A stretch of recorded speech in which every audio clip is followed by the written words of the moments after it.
obsaa fi shaamuu firaafaanii nuti bira gammadan cidha gaarii.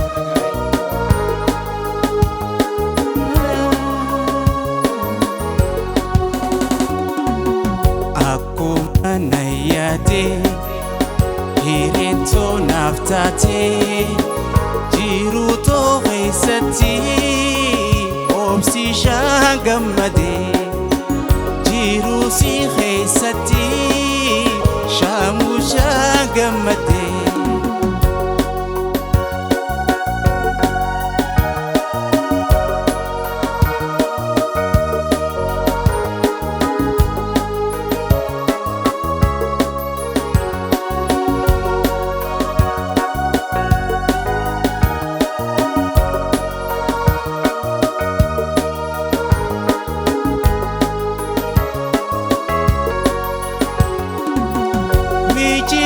Nafisi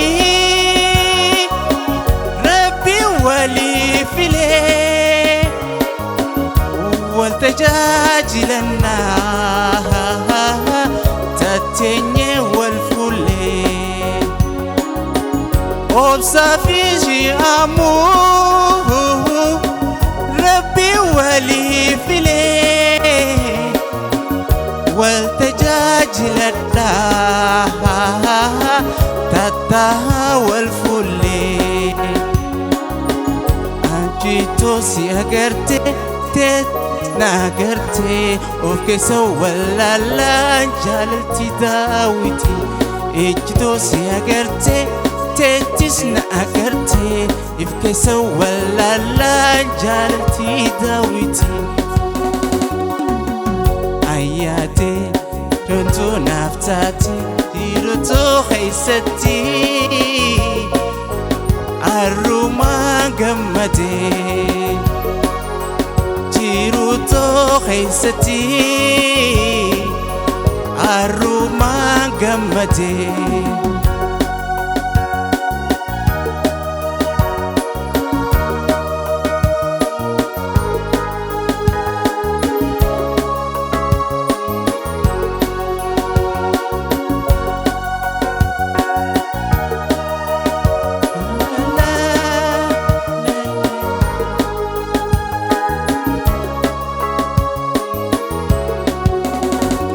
Natura dabu atis gamaheti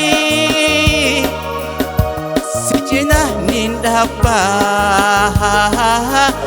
anis gamahoti natura dabu anis gamahoti sijina nindaba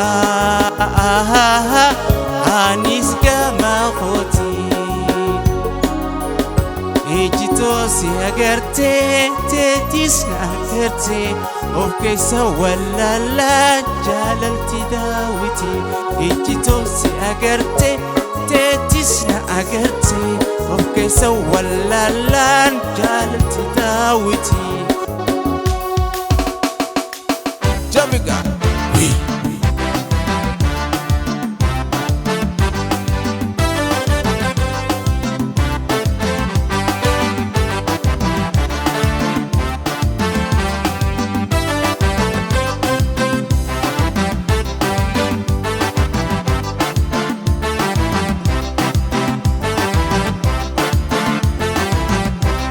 Arostiti bontu iftu akka hurjii tabadhu gamadii obsisha wajji obsaa keenya boona miidhagaa hundarraa meenu tabachiisi keeti guyyaanarra abshirsi waliin jirra keeti guyyaanarra abshirsi waliin jirra jaba.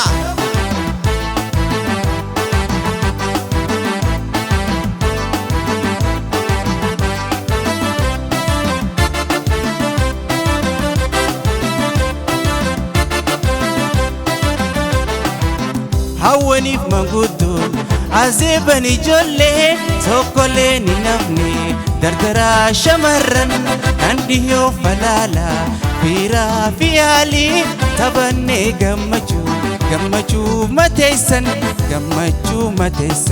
aroosti boontuu iftuu akka urjii taphadhu gammadii aroosticha wajjii anaa keenya boona miidhagaa hundarraa meenu taphachiisi keeti guyyaa narra abshirsi waliin jirra keeti guyyaa narra abshirsi waliin jirra.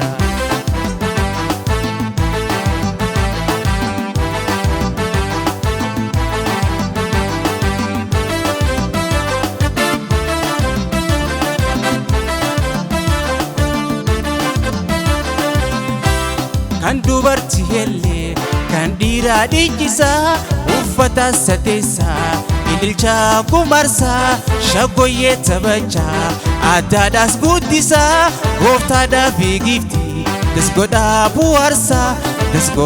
bu'aarsaa aroostitti boontuu iftuu akka urjii taphadhu gammadii aroosticha wajjii boona keenya boona miidhagaa hundarraa keenu taphachiisi keeti guyyaa narra abshirsi waliin jirra keeti guyyaa narra abshirsi waliin jirra.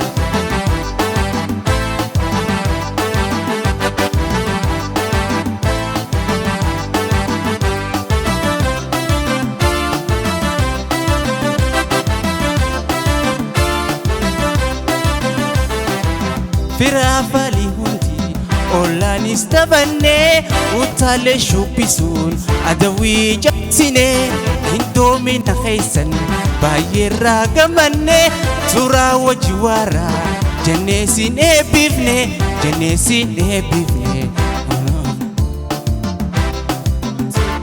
iftuu akka urjii taphadhu gammadii aroosticha wajjii aroosticha boona miidhagaa hundarraa meenu taphachiisi keeti guyyaa narra abshirsi waliin jirra keeti guyyaa narra abshirsi waliin jirra keeti guyyaa narra abshirsi waliin jirra keeti guyyaa narra abshirsi waliin jirra. Galatooma baga madda.